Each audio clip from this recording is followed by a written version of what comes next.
জাতীয় বিশ্ববিদ্যালয়ের অধীনে 2025-26 শিক্ষাবর্ষের অনার্স ভর্তির প্রথম পর্যায়ের ফলাফল প্রকাশ করেছে।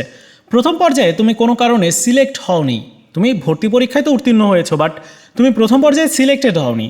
তাহলে এখন তোমার করণীয়টা কি আসলে? দ্বিতীয় পর্যায়ের রেজাল্ট পাবলিশ কবে হবে? আজকের এই ভিডিওতে এই নিয়ে বিস্তারিত আলোচনা করব। চলো শুরু করা যাক। দেখো, প্রথমত বিষয় হচ্ছে যে তুমি চান্স পাওনি, এখন তোমাকে ওয়েট করতে হবে পরবর্তী পর্যায়ের জন্য। অর্থাৎ তোমার একটা চান্স, মানে প্রথম পর্যায়ে যেহেতু চান্স হয়নি, একটা সুযোগ গেছে, বাট তোমার কাছে অ্যানাদার অপশন রয়েছে, আরও সুযোগ রয়েছে। এরপরে দ্বিতীয় মেধা তালিকা দেওয়া হবে, তারপর কোটা যদি থাকে তাহলে কোটা মেধা তালিকা দেওয়া হবে, এরপর প্রথম রিলিজ স্লিপ দেওয়া হবে, তারপর দ্বিতীয় রিলিজ স্লিপ দেওয়া হবে। তাহলে কতগুলো স্টেপ তোমার রয়েছে, যে কোনো একটি স্টেপে তুমি চান্স পেয়ে যাবে। কথা হচ্ছে যে দ্বিতীয় পর্যায়ের এই যে প্রথম পর্যায়ের ফলাফল পাবলিশ হলো, এরপর দেওয়া হবে দ্বিতীয় পর্যায়ের রেজাল্ট। দ্বিতীয় পর্যায়ের রেজাল্ট আসলে কবে দিবে আমি তোমাদেরকে একদম ডেট বাই ডেট জানিয়ে দেবো যে আসলে কবে দিবে।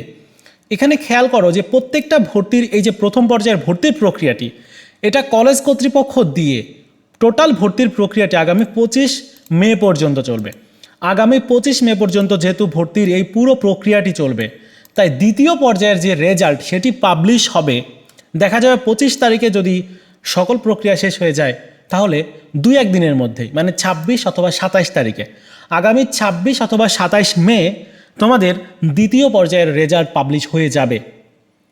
এটার প্রবল সম্ভাবনা রয়েছে।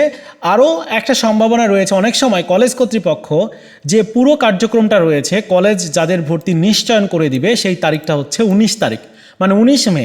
অনেক সময় এই 19 তারিখ বা এই প্রক্রিয়াটি শেষ করার পরপরও পাবলিশ করে দেয় নোটিশ। যদি এমনটা হয় তাহলে দেখা যাবে যে আগামী 21 অথবা 22 মে অথবা 23 মে তোমাদের দ্বিতীয় মেধা তালিকার রেজাল্ট পাবলিশ হবে।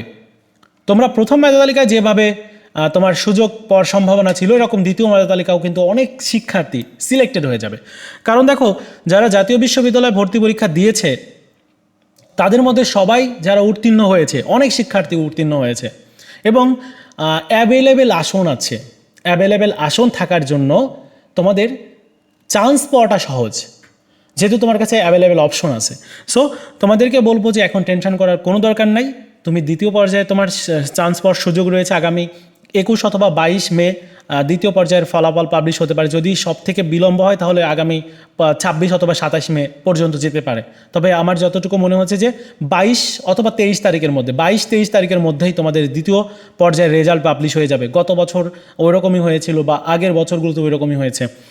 সো বন্ধুরা, তোমাদের দ্বিতীয় পর্যায়ের ফলাফলের তারিখ তো তোমরা জেনে নিলে। তো এটাই ছিল বিষয়, আশা করি বুঝতে পেরেছো। এখন দ্বিতীয় পর্যায়ে যদি তুমি সিলেক্টেড কোনো কারণে না হও, তাহলে পরবর্তীতে রিলিজ স্লিপ রয়েছে, 5টা কলেজ তোমার অ্যাপ্লাই করার সুযোগ আছে, সেখানে তুমি চান্স পেয়ে যাবে 100%। দেখো তো বন্ধুরা, এই ছিল আজকের মতো ভিডিও। দেখা হচ্ছে নতুন ভিডিওতে। ভালো থেকো সবাই, ধন্যবাদ।